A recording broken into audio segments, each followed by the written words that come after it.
There is one man in Nigeria who confidently walked into the forest of Zamfara. This man sits down with Boko Haram and he makes bandits looks like innocent civilians, as if what they are doing is not wrong. Still asking the government to forgive them. You know who that man be? That man is Ahmad Abubakar Gumi. And today we are going to talk about what most Nigerians and even some of the bandits don't know about this man. But before we talk about this Gumi, let me explain where Gumi power really started from. Because before we judge the son, we must first of all understand the father. His father, Sheikh Abubakar Mahmoud Gumi. That man is not just an Islamic preacher. He was a kingmaker, a man who did not only preach Islam. This man shaped Islamic power around Nigeria state. Abubakar Gumi was the first Grand Khadi in northern Nigeria. Una know that one me. Let's go back to history.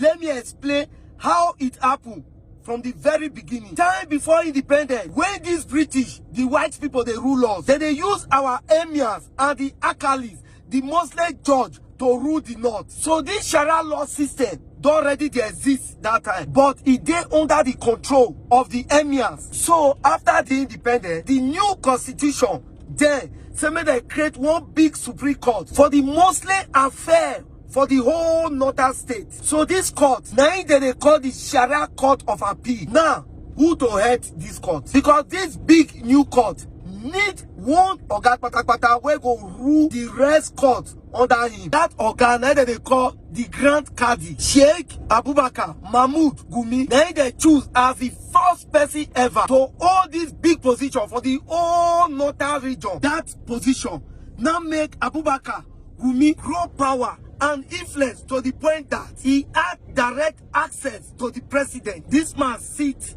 in the seat of power with the government where they won't implement law and order before we Nigeria go know. Meanwhile, Nigeria and the followers, they see this man as a preacher, but the political class saw him as a strategical asset. Now, here's the real turning point. Mona Lisa. Abubakar Gumi became the spiritual backbone of a movement that reshaped Islam in northern Nigeria. The movement that later produced the Izala movement. Now, not the Izala movement. That Izala movement now be the fight against innovation. There exists same Muslim follow only the Quran and the correct teaching of the prophet. They say more worship God exactly the way the prophet worship God. But no add, make we not remove. So their fight now is against every other thing will not concern Islam. Now, let this word sink into your head. This not be just all about religion. That movement now ideology plus structure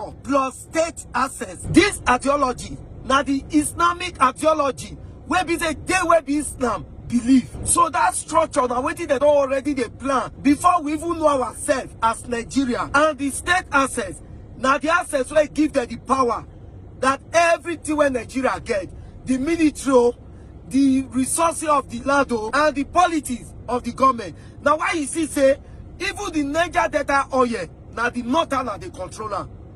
The military now the northern they control them. They the access of the land now then they control.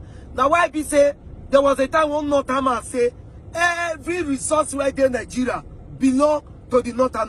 Now this ideology they give them that power. And now they believe.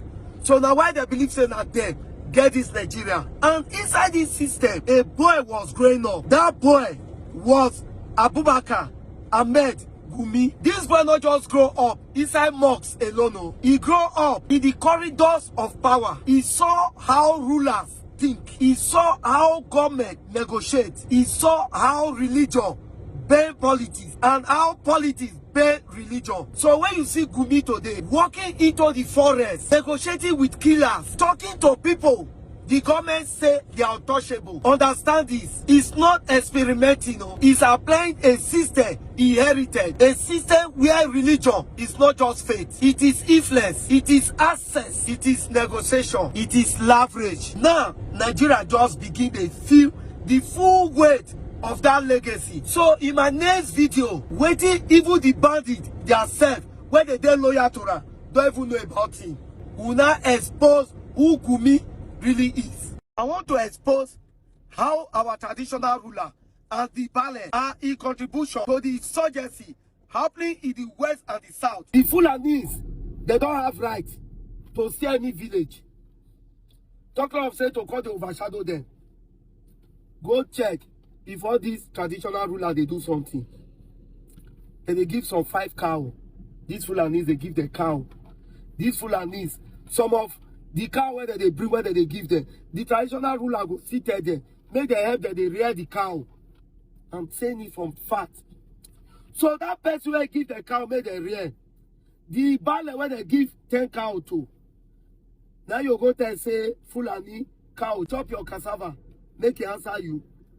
If you call Fulani, Fulani go say, Baba, now your cow self, they chop their food. Baba go keep quiet. So all these are traditional rulers. Do you even know that many of them, they go meet all those sheikh? They tell them, say, come up outside quarter for my area. Because you know, say, for this Aboki open outside quarter for their own community, Aboki will give them like 10 cow as dash. So those 10 cow, they go they rear with ram. Now that they sell for all these our people during fasting, during Muslim time. So you can go tell them, say, cow, chop your yam, or cow, chop your cassava.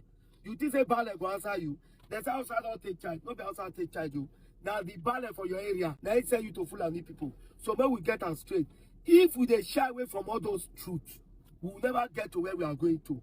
Until we trace this thing from the grassroots, now where we go get to where we dey go to. Tell this ballet say you want me outside come out for your land. Ballet go join the fight you. So we should stop lying to ourselves. Outside not get fought for this matter. Now we own traditional ruler. Now invite them, now bring them in. As I talk to you, so many traditional rulers see the beg outside, make them call for outside quarter for their village. They'll give them bush inside forest, make them stay. At the end, when those already inside bush, they commit those atrocities. Those outside they commit them. Shout on your ballot, make tell those Fulani where they rear cow, make come out for your land. They go come out. So the fault is not from there. There was a video Fulani guy make. I talk about that video. How did they settle those ballets before they allow them come their land, come rear cow. So who is deceiving who? They're not there for center your land. Now your people invite them come your land. So that's just the truth, nothing but the truth. I'll come back for more information.